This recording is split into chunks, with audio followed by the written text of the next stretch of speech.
Je ne vaux pas grand-chose, monsieur, mais je sais cuisiner. Red Creek, territoire du Wyoming, automne 1887. Le soleil transformait la poussière en or tandis que les chariots s'alignaient au bord de la rue principale. Des lanternes oscillaient au-dessus du porche du saloon. Devant le magasin général, une estrade de fortune avait été dressée. Les hommes s'y pressaient pour la vente aux enchères annuelles des épouses, tradition désespérée dans ce coin impitoyable de l'Ouest.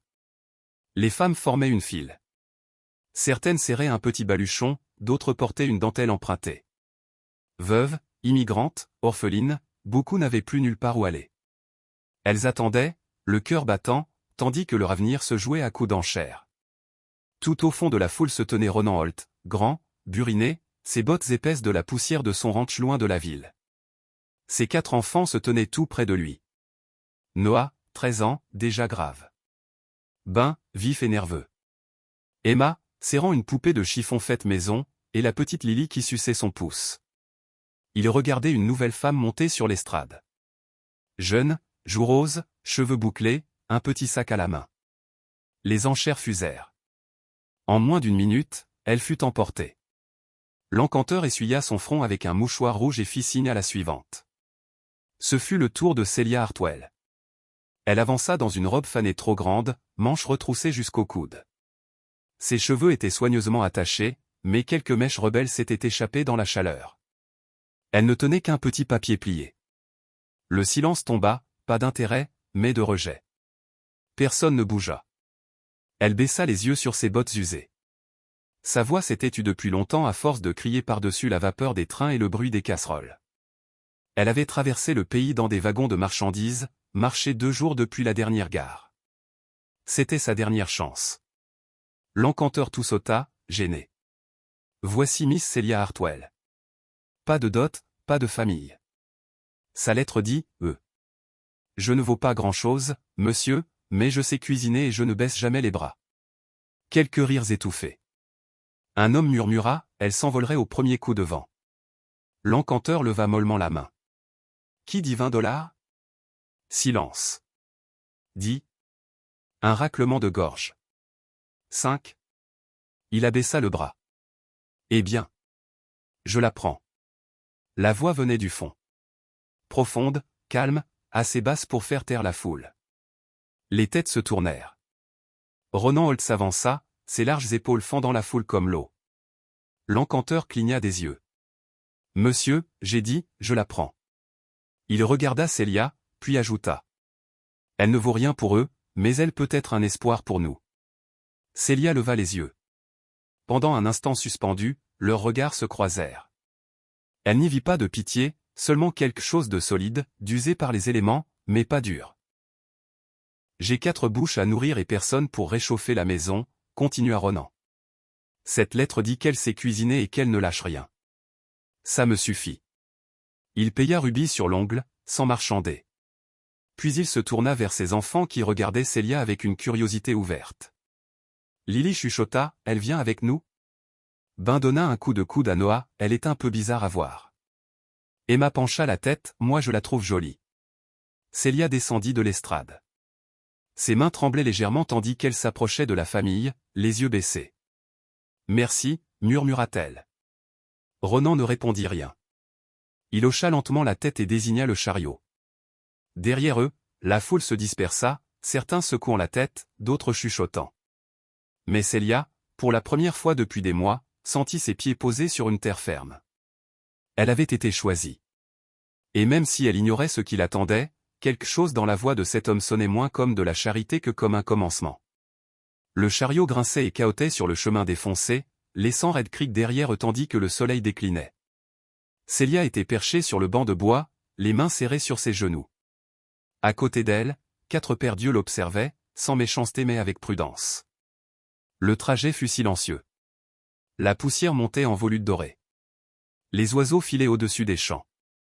Seul le grincement des roues et le martèlement régulier des sabots troublaient le calme. Quand le ranch Holt apparut, quelque chose bougea dans la poitrine de Celia. La terre s'étendait large, champs dorés, clôture, une grange rouge un peu penchée par l'âge, et au centre une grande maison de ferme, jadis blanche, aujourd'hui délavée, escalier inégal, un volet pendant de travers. Aucune fumée ne sortait de la cheminée. Ronan arrêta le chariot et descendit Lily la première. Les enfants suivirent sans un mot. Célia hésita avant de poser pied à terre, ses bottes crissant sur le gravier. Elle balaya du regard le porche, les fenêtres, la grange. Pas de fleurs, pas de rideaux, pas de rire. À l'intérieur, l'odeur de bois brûlé et de poussière. Des jouets traînaient par terre. Des bottes en tas près de la porte. Une couche de crasse ternissait le plancher. Le foyer était froid. La table portait les taches des anciens repas, miettes oubliées, assiettes vides. Célia inspira lentement. Puis elle remonta ses manches. Elle ne demanda pas où était la cuisine. Elle la trouva. Les étagères étaient presque vides. Un sac de pommes de terre, un pot de haricots, un quinnon de pain, quelques herbes séchées. Elle frotta le plan de travail, alluma le feu et se mit au travail. Dehors, près de la porte, les enfants l'observaient couper, remuer, verser l'eau dans la marmite. Emma chuchota quelque chose à Ben qui haussa les épaules. Au crépuscule, l'odeur du ragoût emplit la maison. Célia posa 5 bols sur la table. Elle ne fit pas la prière. Elle laissa les enfants prendre leur place habituelle. Elle s'installa sur le petit tabouret près du feu.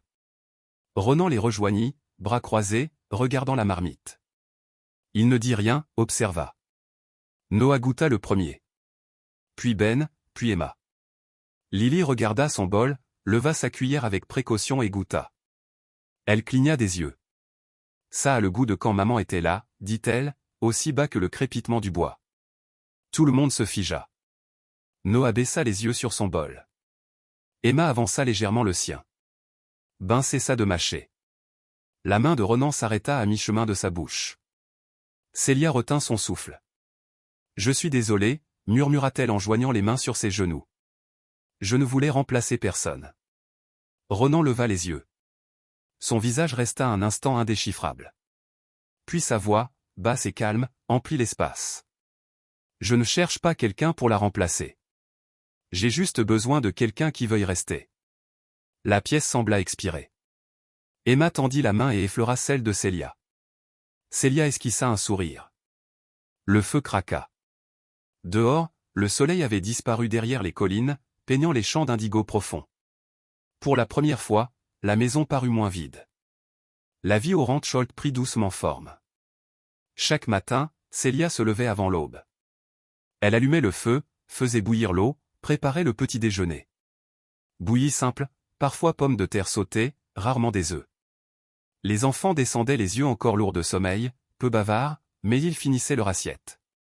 Après le repas, elle balayait, ramassait le linge, allait chercher l'eau au puits derrière la grange. La première fois que Noah la vit frotter la chemise pleine de boue de Ben sur la planche à laver, manches trempées, genoux dans la terre, il sembla vouloir parler, mais se tut. Il prit les chemises propres et l'aida à les étendre. L'après-midi, elle réunissait les enfants autour de la table avec une ardoise et de la craie. Emma et Lily traçaient leurs lettres. Ben annonnait ses chiffres. Noah restait un peu à l'écart mais surveillait et corrigeait doucement ses frères et sœurs quand Célia avait le dos tourné. « Je ne savais pas que vous saviez enseigner », dit-il un jour en la regardant dessiner un G majuscule. « Moi non plus », répondit-elle avec un petit rire. « Mais on apprend vite, quand il le faut. » Noah ne sourit pas, mais son regard s'adoucit. Le soir, Célia recousait un rideau déchiré, remettait un bouton, consolidait un ourlet. Ses doigts portaient de minuscules piqûres d'aiguilles, ses paumes étaient sèches à force de savon, mais elle ne se plaignait jamais. Ronan parlait peu. Il partait tôt, rentrait tard. Pourtant elle remarquait des choses. Un matin, une paire de gants de laine apparut sur le seuil de la cuisine, pas du magasin, tricoté main, ses initiales grossièrement brodées à l'intérieur. Elle les mit sans rien dire. Le lendemain, il répara la charnière de la porte qui grinçait depuis des mois. Quand une tempête arracha une partie du toit au-dessus de la corde à linge, Célia se prépara à étendre ailleurs. Le lendemain, elle trouva l'auvent renforcé, incliné juste comme il fallait pour capter le soleil et protéger de la pluie. Personne ne dit qu'il avait réparé. La nuit, après le souper, la maison s'apaisait. Lily roulait en boule près du feu, Emma lisant à côté, Ben dessinant sur un bout de papier, Noah cirant les bottes de son père. Célia faisait la vaisselle seule dans la cuisine. Le léger tintement des assiettes en fer blanc et le clapotis de l'eau étaient les seuls bruits. Parfois, Ronan s'attardait dehors, les mains dans les poches, regardant la lumière se répandre sur le porche. Il n'entrait pas, ne parlait presque pas, mais il était là. Puis l'hiver s'installa. L'air devint cruel. Le givre dessinait des arabesques sur les vitres. L'eau gelait dans les seaux si on y prenait garde. Une nuit, le feu faiblissait. Célia, manches relevées, lavait la vaisselle du soir dans une bassine d'eau glacée. Ses doigts la brûlaient. L'eau lui mordait les jointures. La porte grinça derrière elle. Elle se retourna légèrement. Ronan était là, silencieux. Sans un mot, il alla à la bouilloire, versa de l'eau fumante dans une bassine propre, traversa la pièce et la posa près d'elle. Personne ne devrait travailler dans l'eau froide, dit-il simplement. Leurs regards se croisèrent une seconde. Elle ne le remercia pas à voix haute, mais ses mains s'attardèrent dans la chaleur et ses épaules se relâchèrent. Dehors le vent hurlait, mais dans la cuisine, sous la lumière dorée de la lampe, quelque chose bougea. Ce n'était pas encore de l'amour. Mais c'était le premier signe de sollicitude, muette, irréfutable. Cette nuit-là, longtemps après que le feu fut mort, Célia, dans sa petite chambre près de la cuisine, les gants soigneusement pliés sur ses genoux, s'autorisa enfin un sourire discret. L'automne enveloppa Red Creek d'une brume dorée. Les feuilles craquaient sous les bottes, l'odeur du cidre et de la cannelle flottait dans l'air. Des lanternes oscillaient au-dessus des rues de terre, accrochées aux balcons du saloon et aux auvents des magasins.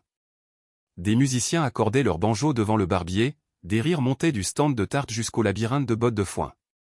C'était la fête annuelle de la moisson, le jour où l'on oubliait les épreuves et où l'on faisait semblant que la prairie n'avait pas tout pris. Pour Célia, c'était la première fois qu'elle revenait au centre-ville depuis la vente. Elle marchait derrière les enfants, les mains jointes devant elle. Emma lui avait prêté une robe marron clair à petites roses fanées.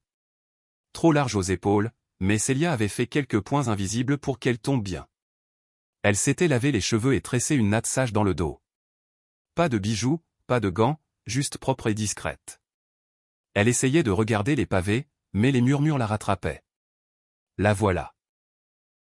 Celle que personne n'a voulu. Elle a fini chez Ronan Holt, tu te rends compte? Chaque mot était un caillou contre du verre. Célia raidit les épaules, releva légèrement le menton et sourit aux enfants comme si elle n'entendait rien. Ronan marchait près d'eux, silencieux. Mais elle remarqua qu'il ralentit pour rester plus près d'elle. Ils passèrent devant les stands décorés de maïs et de citrouilles. Ben supplia pour essayer le lancer de fronde. Célia rit doucement et l'aida à viser. Il manqua, mais sourit quand même. Ma sait réparer les élastiques quand ils cassent, lança-t-il fier au garçon du stand. Elle est la meilleure avec les outils. Célia rougit, touchée et gênée. C'est laquelle Lévi? Un groupe de femmes bien mises s'avançait. Au centre, Mrs. Rowan, veuve du banquier le plus riche de la ville. Son fils Charles faisait jaser, trop d'argent, trop de filles, pas assez d'honneur. Le regard de Mrs. Rowan se posa sur Célia comme un courant d'air glacé. Tiens donc, fit-elle, lèvres pincées, voix mielleuse. La dernière femme de l'enchère au bras d'un des propriétaires les plus convoités de Red Creek. Quelle chance! Les autres rirent derrière leurs gants. Célia inclina légèrement la tête. Je fais seulement ma part, madame. Votre part? Répéta Mrs. Rowan avec un sourire acéré. Et quelle part serait-ce? Un ragoût chaud? Un sol propre? Elle se pencha. Ma chère, les femmes comme vous ne sont pas faites pour être choisies. Elles sont faites pour être supportées.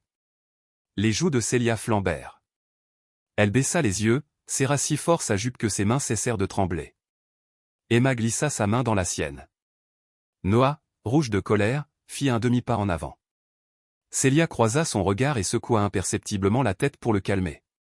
Elle se tourna, prête à partir, à disparaître avant que ça n'empire. C'est alors que Ronan bougea. Il s'interposa entre Célia et Mrs. Rowan, lentement, avec une certitude tranquille. Il ne haussa pas la voix. Il ne fit pas de scène. Il prit simplement la main de Célia dans la sienne, pleinement, fermement, pour que tous comprennent. Puis il regarda Mrs. Rowan droit dans les yeux. Je l'ai choisi. Pas pour le prix, pas par pitié, mais pour son courage. La musique sembla s'éteindre. Le vent lui-même se tut. Les murmures s'arrêtèrent net. Mrs. Rowan cligna des yeux, prise au dépourvu. Elle ouvrit la bouche, rien n'en sortit. Les femmes derrière elle s'éloignèrent en feignant d'admirer les tartes aux pommes. Célia resta figée. La main de Ronan, forte autour de la sienne. Les enfants se rapprochèrent, formant un bouclier muet. Elle leva les yeux vers lui, les larmes au bord des cils, mais elle les contint. À l'intérieur, quelque chose se brisa, quelque chose enfoui sous la peur et les années d'invisibilité. Pour la première fois, elle n'était pas le dernier choix. Elle était quelqu'un auprès de qui on se tenait. Et il ne lâcha pas sa main. La pluie arriva brutalement cet après-midi-là, balayant la plaine en rideaux lourds. Le tonnerre grondait au loin tandis que Célia rentrait le linge du porche et poussait les enfants à l'intérieur. Quand elle revint à la cuisine, une lettre était posée sur la table, humide, bord recroquevillé, encre légèrement diluée. Pas d'adresse d'expéditeur, mais l'écriture était trop familière. Ses doigts se figèrent. Elle l'ouvrit avec précaution, et son souffle se bloqua dès qu'elle lut le nom, Samuel Crane.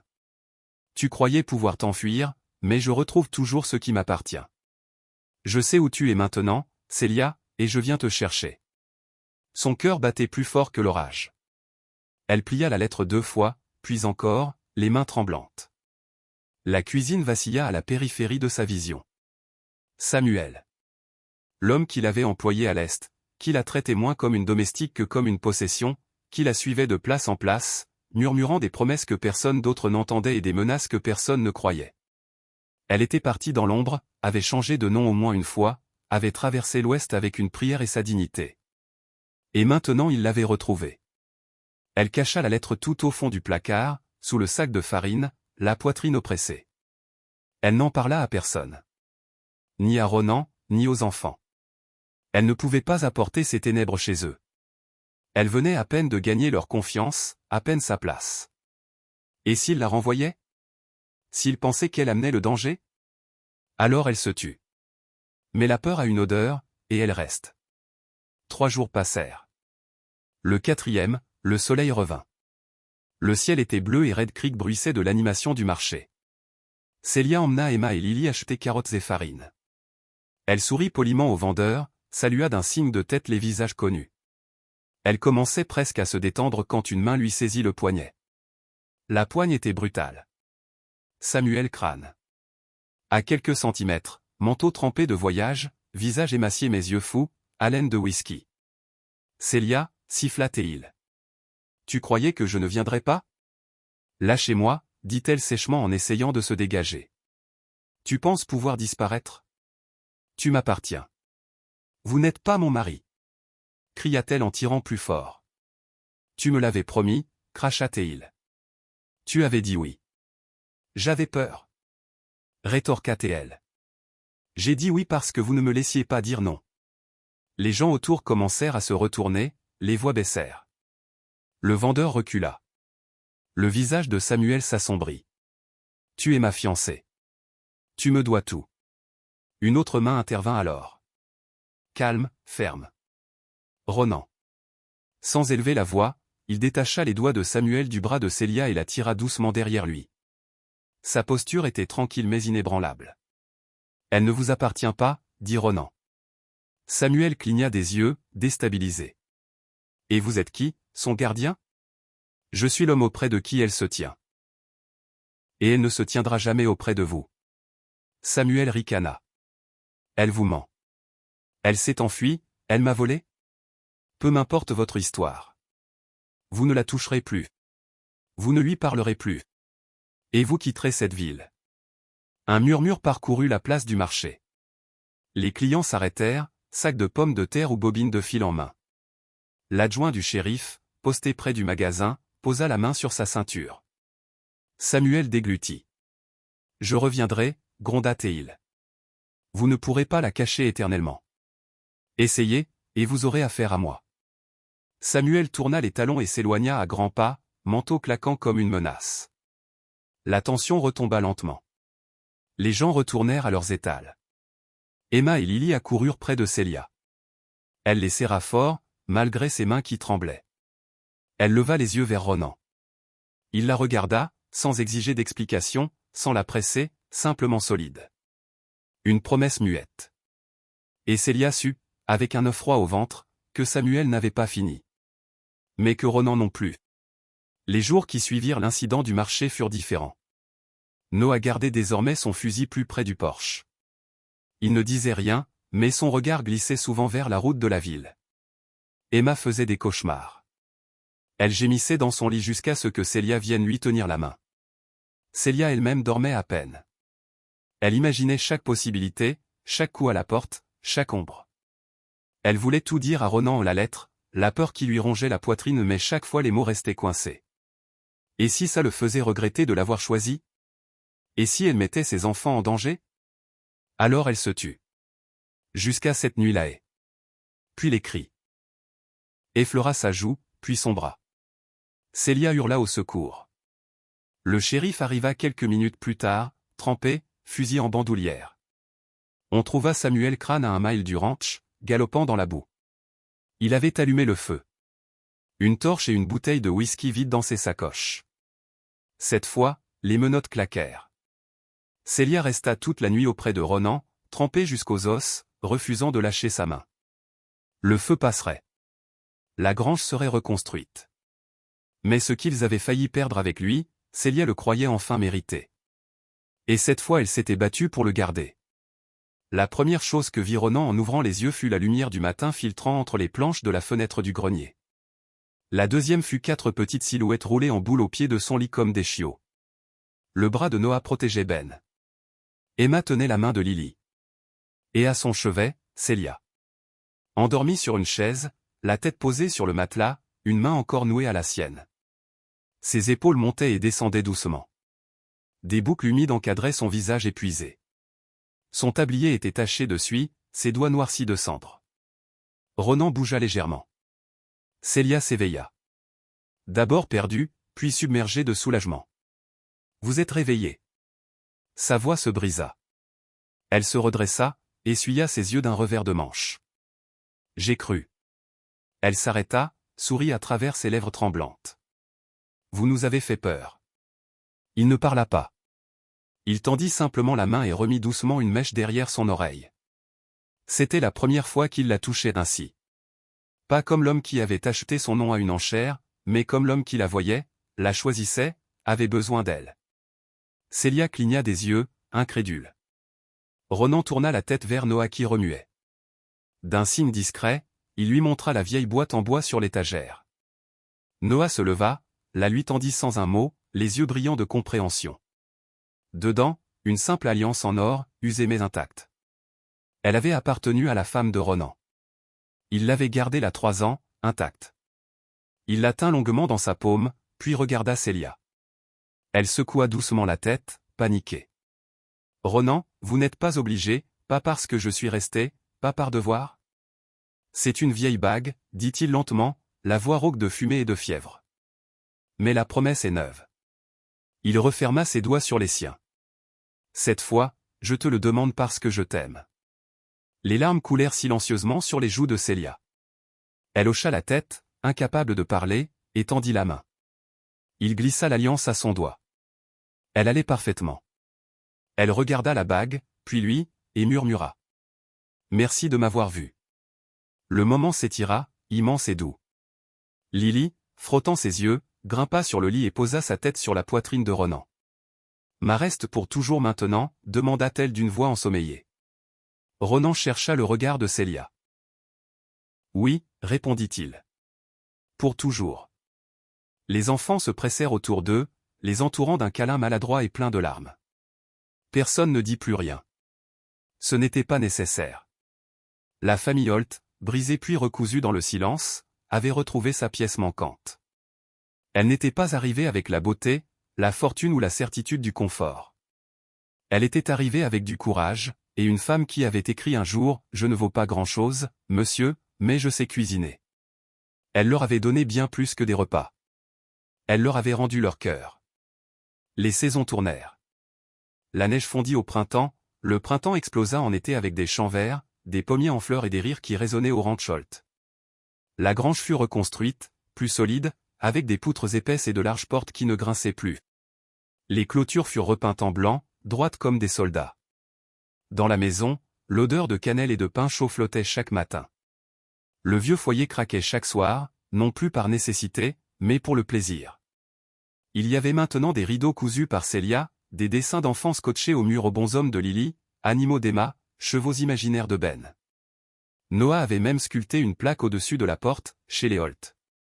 La présence de Célia était devenue aussi solide que le vieux chêne derrière la grange.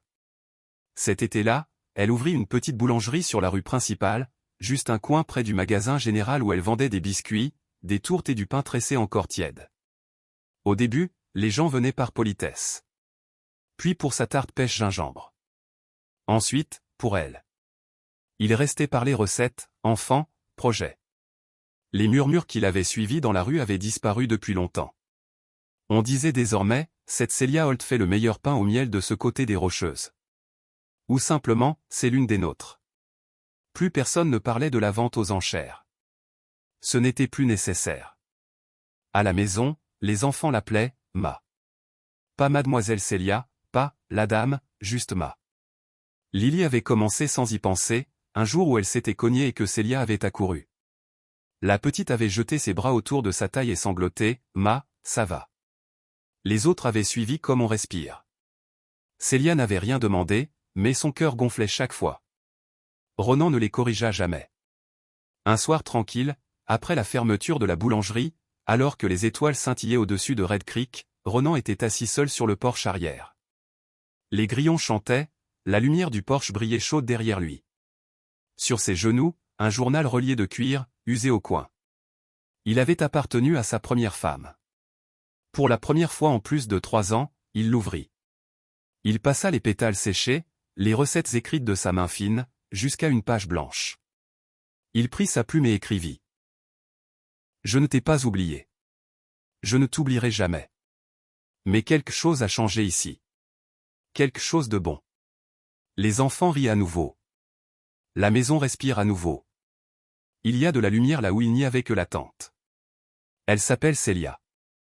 Elle est arrivée sans famille, sans nom, sans promesse, seulement une ligne sur une feuille. Je ne vaux pas grand-chose, monsieur, mais je sais cuisiner. Elle a apporté bien plus que des repas. Elle a apporté la chaleur, la bonté, le courage, une forme d'amour que je croyais ne plus jamais connaître. Elle n'est pas ton remplacement. Elle est notre nouveau commencement.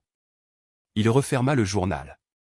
Dans la maison, il entendait Célia fredonner en pliant le linge. Les enfants riaient à une bêtise de Lily. Et Ronan Holt sourit dans l'obscurité, les étoiles au-dessus de lui comme des témoins muets. Ce n'était pas la vie qu'il avait prévue. C'était celle qu'il avait attendue, patiemment. L'amour, après tout, ne demande pas la permission. Il demande seulement d'être choisi. À la frontière de l'Ouest américain, l'amour n'arrive pas toujours facilement. Mais parfois, il arrive en silence, et reste pour toujours.